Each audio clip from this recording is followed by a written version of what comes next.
알로에는 다육식물로 고대 그리스어에서 유래된 이름입니다. 중동과 아프리카가 원산지로 오랜 옛날부터 재배해왔습니다. 기원전 4000년 전부터 약용, 식용으로 사용한 흔적이 있지만 600여 종에 가까울 만큼 종류가 많으나 그중 약용, 식용으로 이용하는 품종은 5에서 6종에 불과합니다. 관상용으로 이용하는 종은 100여 종에 달하지만 많은 종이 멸종 위기에 처해져 있고 베라를 제외한 전종이 국제적 협약의 규제를 받고 있어 매우 고가입니다. 이 식물은 기후가 따뜻하고 건조한 지역에서 잘 자랍니다. 알로에는 껍질을 벗기고 과육만 먹거나 바르는데 그 맛은 쓰고 끈적이는 즙이 많아 시판 중인 음료에는 당분이 다량 첨가되어 있습니다. 알로에 중 사포나리아는 껍질째로 섭취할 수 있는 종입니다. 알로에는 보습 효과가 있어 피부에 수분을 공급하여 건조함을 줄여주고 부드럽고 유연하게 만듭니다. 알로에에는 염증을 줄이고 가려움을 완화하는 성분이 있어서 여러 피부 질환에 대한 치료에 사용됩니다. 상처, 화상 또는 일상적인 피부 손상 시 피부 재생을 촉진하고 치유 과정을 가속화합니다. 알로에는 항균 및 항염증 성분이 있어서 여드름을 치료하고 피부의 염증을 감소시킵니다. 알로에는 모발을 강화하고 손상을 줄이는 데 도움이 되는 단백질, 비타민, 미네랄 등이 풍부합니다. 알로에는 모발의 성장을 촉진하고 두꺼운 모발을 유지하는 데 도움이 되는 성분이 있습니다. 알로에는 두피를 진정시키고 염증을 줄이는 데 도움이 되어 가려움, 염증성 질환 등을 완화합니다. 이 외에도 알로에를 섭취하게 되면 이점이 있는데 알로에는 소화를 촉진하고 위장 장애를 완화하는 데 도움이 되는 성분이 있습니다. 소화 기능을 향상시켜 위장 문제를 줄여주고 소화 과정을 원활하게 할 수 있습니다. 소화 불량, 위산과 같은 소화 문제를 완화하고 위장 트러블을 줄일 수 있습니다. 알로에는 항균 및 항염증 특성이 있어서 면역 체계를 지원하고 감염을 예방하는 데 도움이 됩니다.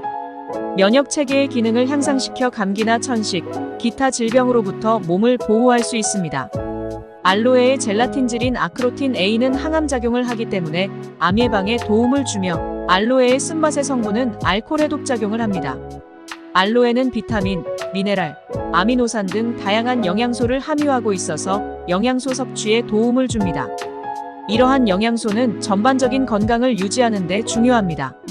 내부적으로 알로에를 섭취하는 것은 피부 건강에도 도움을 줄 수 있습니다.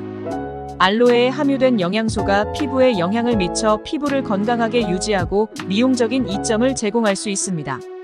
알로에는 대체로 안전하고 자연적인 치료 수단으로 널리 사용되지만 몇 가지 주의해야 할 점이 있습니다. 일부 사람들은 알로에에 알레르기 반응을 보일 수 있습니다. 피부 접촉 후 발진, 가려움, 붓기 등의 증상이 나타날 수 있습니다. 특히 알로에의 순수한 즙을 사용할 때 민감한 피부를 가진 사람들은 테스트를 거친 후 사용하는 것이 좋습니다. 알로에를 내부적으로 섭취할 때 주의해야 합니다. 알로에의 즙이 가진 화학 성분이 소화기를 자극하여 설사, 복통 또는 구토와 같은 소화 문제를 유발할 수 있습니다. 특히 임신, 수유 중이거나 어린이, 혈우병, 간 질환, 결석 등 다른 건강상의 문제가 있는 경우 의사와 상담한 후 섭취해야 합니다. 알로에의 젤이나 즙은 피부에 바르면 시원하고 진정 효과가 있을 수 있지만 몇몇 사람들에게는 너무 자극적일 수 있습니다. 특히 상처 또는 피부 손상이 있는 경우에는 자극을 줄 수 있으므로 조심해야 합니다. 일부 알로에 제품에는 보존제, 향료 또는 색소와 같은 추가 성분이 들어있을 수 있습니다. 이러한 성분은 피부가 민감한 사람들에게 문제를 일으킬 수 있으므로 제품의 성분 목록을 확인하는 것이 중요합니다. 알로에를 사용하기 전에 자신의 피부 상태나 건강 상태를 고려하여 적절한 사용 방법과 제품을 선택하는 것이 중요합니다. 또한 알로에를 섭취할 때에는 적절한 용량과 주의가 필요하며 과도한 섭취는 다양한 위장 관련 부작용을 겪을 수 있으므로 주의하여 관찰하고 문제 발생 시 의사와 상의하는 것이 좋습니다.